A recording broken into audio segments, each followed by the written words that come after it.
Just finished watching an interesting video featuring Dr.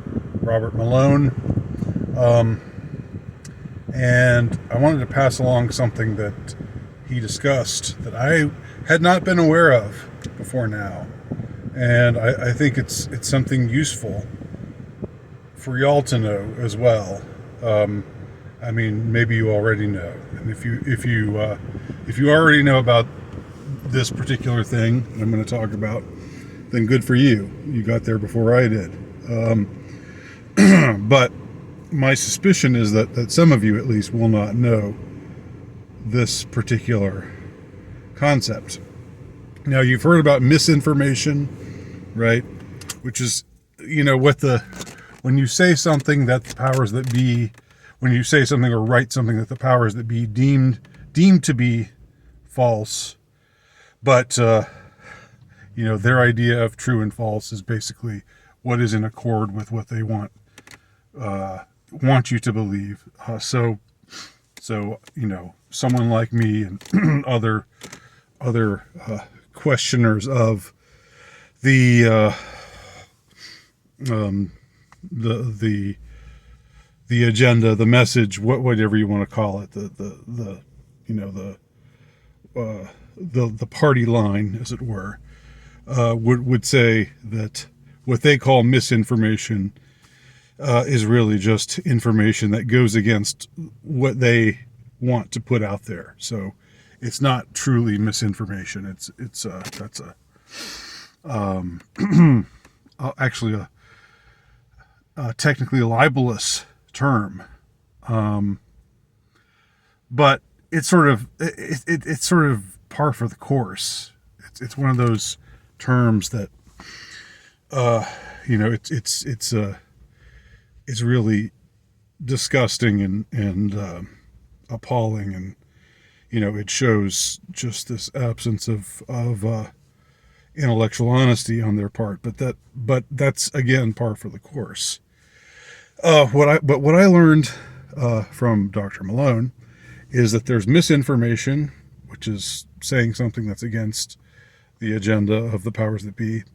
There's what he calls disinformation, which I've also heard of. I've never been clear on the difference between mis and disinformation, but disinformation is if you employ what they call misinformation, but you employ it for political ends. if you've got an agenda of your own, if you're pushing for a candidate, or trying to get a bill passed or something like that, and you employ what they consider to be misinformation, that's disinformation. But the most interesting term, and the most Orwellian by far term, that Robert Malone discussed in his talk, which I'll link to below, is something called malinformation. Now, I had not heard about malinformation before. I had not heard that term before, but it's a term that's being used. It's a term that's being employed, less so than the other two, but it's still out there.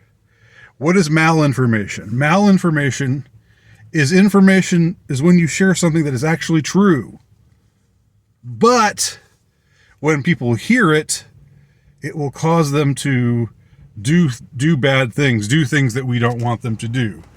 Hence mal, the prefix mal, which is sort of like malevolent, malodorous, mal means bad or having a bad effect. So malinformation is when you share something that is true, but it's going to get people to think the wrong way or act the wrong way or be the wrong way. So it's this is information that's best to keep under wraps. Maybe like the ethnic identity of a mass murderer. This is if it's not what they want it to be. If you share it, then you're guilty of malinformation. So Now they not only try to say, they not only try to call you a spreader of misinformation when you're going against them, and try to claim that you're a liar, or that you're wrong when you're not. You're just going against what they say, and they're not to be trusted. If you've even got a pulse, if you've even got an IQ of I don't know, something resembling average, you'll know, and if you've been paying attention, you'll know that they are not to be trusted. These powers that be, these supposed credible sources of information. So they not only try to get you by saying you're wrong, the information you're sharing is wrong and it's harmful because it's wrong. They also try to get you if you try to share information and they have to concede that it's true. But it's the wrong thing for people to hear. So it's not a truth that we want people to hear right now. So isn't it amazing? They are totally shameless. They're even more shameless than I thought they were. Malinformation. When you share something that is true, but it's something that the powers that be think it's a truth that the powers that be think shouldn't get out there. It's harmful. It's a harmful truth. Which is, I can think of a dozen or more of those, right off the bat here, but I'll just leave them to your imagination. So, pretty interesting stuff, huh?